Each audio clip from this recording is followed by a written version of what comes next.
Hello everyone, welcome to the tab. This is our A to Z series where we'll be talking about the JIB examination passing criteria.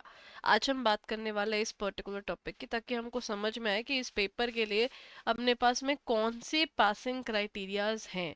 अच्छा, before I proceed further everyone, हमारा एक PYQ recollected questions का booklet है, यानी आप ये जान सकते हैं कि किस तरह के क्वेश्चंस पेपर में आए हुए हैं और किस तरह से आपको उनको परस्यू करना है। All you need to do is just go through our website या डिस्क्रिप्शन में एक लिंक गिवन है, उस पर जाएंगे तो वो आपको हमारी रिकलेक्टेड क्वेश्चंस की बुकलेट पर ले जाएगा, which is available for you absolutely free.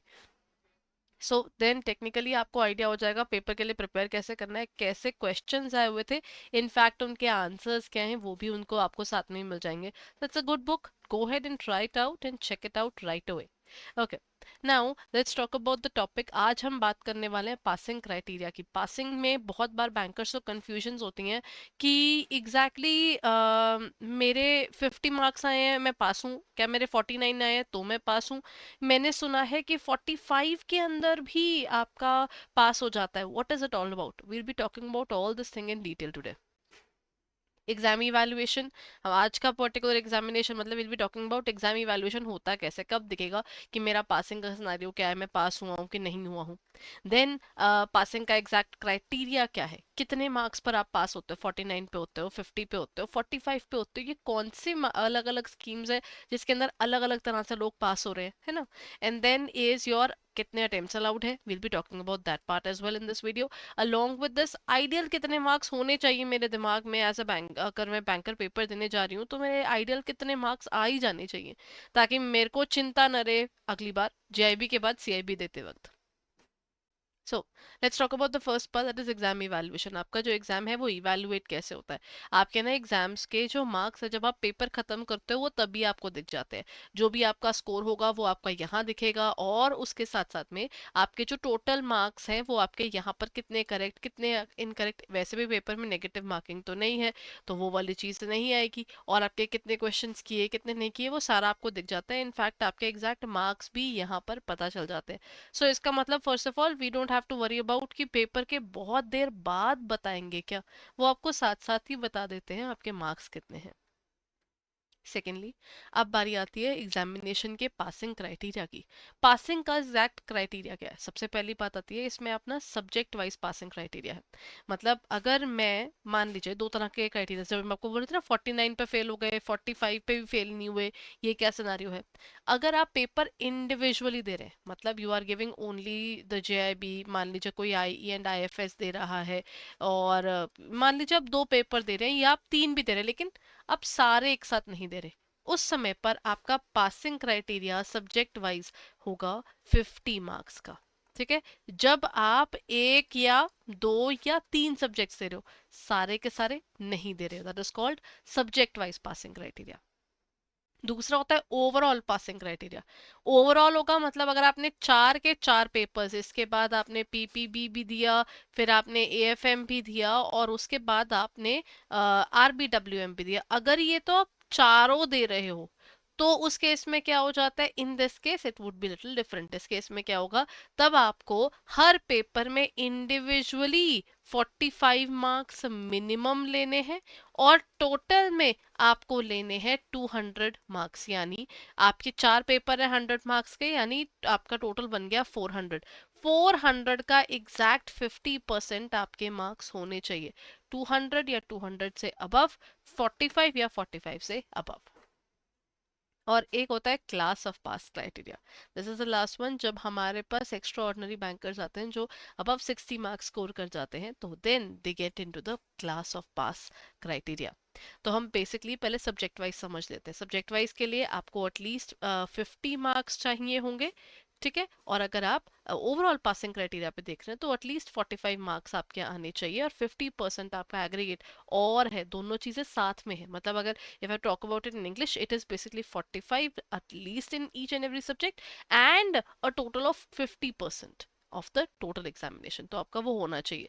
Candidates को ये क्रेडिट्स रिटेन करने अलाउड हैं, अगर आप इस बार किसी कुछ पेपर्स में पास हुए हैं तो वो अगली बार में आपके कैरी फॉरवर्ड हो जाते हैं, जब तक आपका वो टाइम लिमिट यानी 5 अटेम्प्ट्स या फिर 3 साल पूरे ना हो जाए।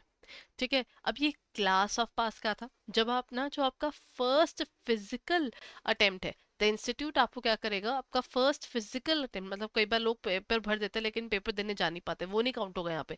लेकिन जब आप पेपर में प्रेजेंट हो गए उस समय पर ये उनको दिया जाता है।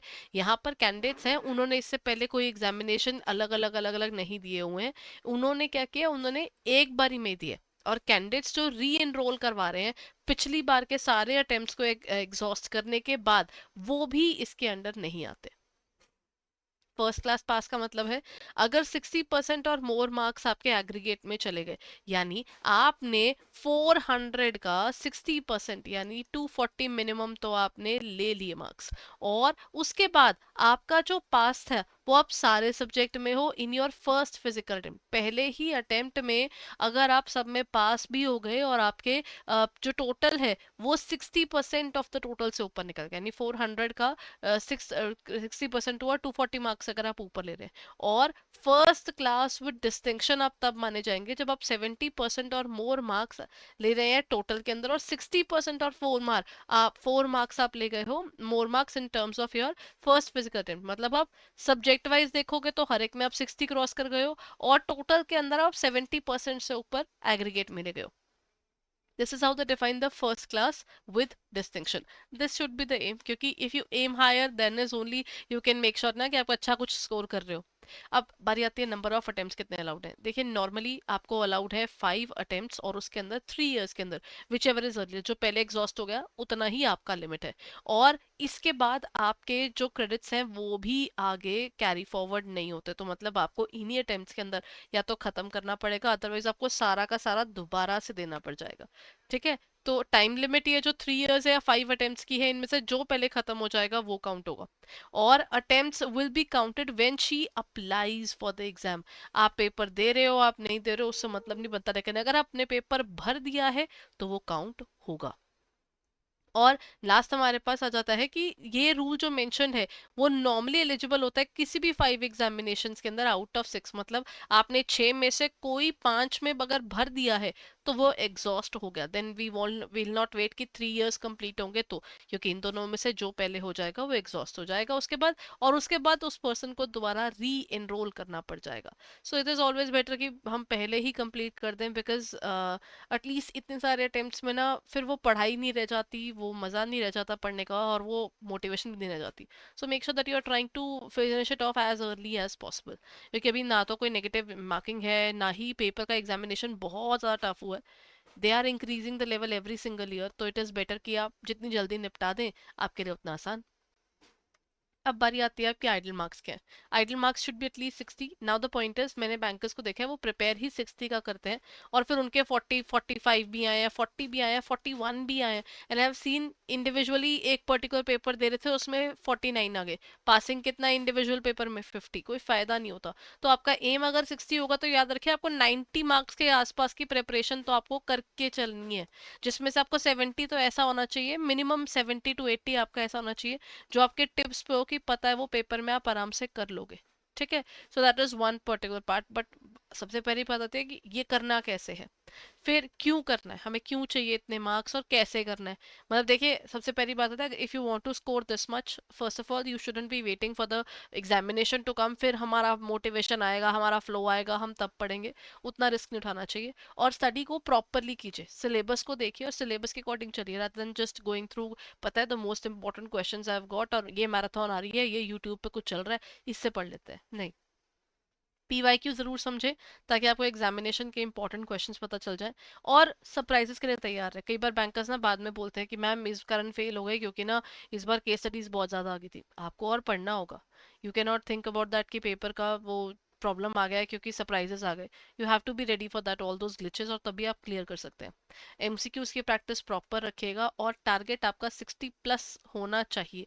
ठीक है, कि जो अगर आप 60+ लेकर जाओगे तभी आपके पास चीजें हो पाएंगी, and then make sure that you leave no stone unturned. ठीक है, मतलब आप अपनी पूरी जान मार दें, ताकि ना कल को आपको ये मन में ना रह जाए कि अरे काश ढंग से पढ़ लेते। तो इट इज ऑलवेज बेटर कि आप अपना इसी टाइम पर नवंबर में निकाल दे paper, because the paper is getting tougher. So this is it, the most important elements of that specific examination. आपका passing criteria is what we have discussed right now. Now the point is, कई बार prepare करते हुए बहुत बार bankers को रहता है कि मैम अगर हम खुद से पढ़ने की कोशिश कर रहे हैं तो हमारी उस हिसाब से प्रेप नहीं हो पा रही है. So can you really help us out? तो one particular thing that we can do for you is, आप जा सकते हैं हमारी वेबसाइट पर edutap.in पे. ठीक है, जैसे ही आप हमारी वेबसाइट पर जाएंगे तो you can get it there. Let me show you exactly where to go. This is our website edutap.in. जैसे ही आप इस पे जाएंगे, आप JIB कोर्सेज पे क्लिक करेंगे और यहाँ पर ना आप स्क्रॉल डाउन करेंगे तो this is where you will find our combo courses as well as single courses. आप सिंगल में जाएंगे तो यहाँ पर आपको हमारा बैच 4 मिल जाएगा जो एट प्रेजेंट चल रहा है, और हमारा मास्टर कोर्स भी चल रहा है. And in fact registration have also started, तो you can definitely look forward to all those areas कि आप अपनी प्रिपरेशन को उस हिसाब से ही करें और अपने इन पासिंग क्राइटेरियाज को ध्यान में रखकर अपनी प्रिपरेशन करें. So you can prepare for all this. आपको नवंबर का एग्जामिनेशन दिख रहा है, देन IE एंड IFS का मास्टर कोर्स है. हर एक का ये हमारे ना कोर्सेज हैं. मास्टर कोर्स और मेन कोर्स में फ़र्क क्या जाता है? जो हमारे लाइव क्रैश कोर्स हैं, live crash courses are basically something जो आप बोल सकते हो ये लाइव चलते हैं. और मास्टर कोर्स जो है वो आपका रिकॉर्डेड है, और रिकॉर्डेड के अंदर आपको छोटी छोटी वीडियोस में पूरा चैप्टर कवर मिलता है in a very detailed format. Live में हम लिमिटेड क्लासेस में पढ़ा रहे हैं, तो एग्जाम ओरिएंटेड आपको पढ़ाते हैं जो पेपर में आता है. तो लाइव क्लासेस के अंदर कंसेप्ट नोट्स भी हैं, PYQs भी हैं, और आपको टेस्ट भी मिलते हैं. JIB के जितने आप मास्टर कोर्स में देखेंगे उसमें भी सब कुछ मिलेगा, लेकिन मास्टर कोर्स में आपको before the examination live classes भी मिलेंगी. तो इसमें आप थोड़ा अपने पेस पे पढ़ पाते हैं और एंड में रिवाइज कर पाते हैं. इसमें हम आपको एग्जाम ओरिएंटेड ही पढ़ाते हैं. So it depends upon you, आप किस तरह का कोर्स लेना चाहते हैं. All you need to do is आप यहाँ पर बाय नाउ पे क्लिक करें and use the specific code and get that particular course right away, because preparation करते हुए आपको पता होना चाहिए आपको एग्जैक्टली क्या चाहिए. So prepare well, everyone. Thank you so much for being there. All the very best.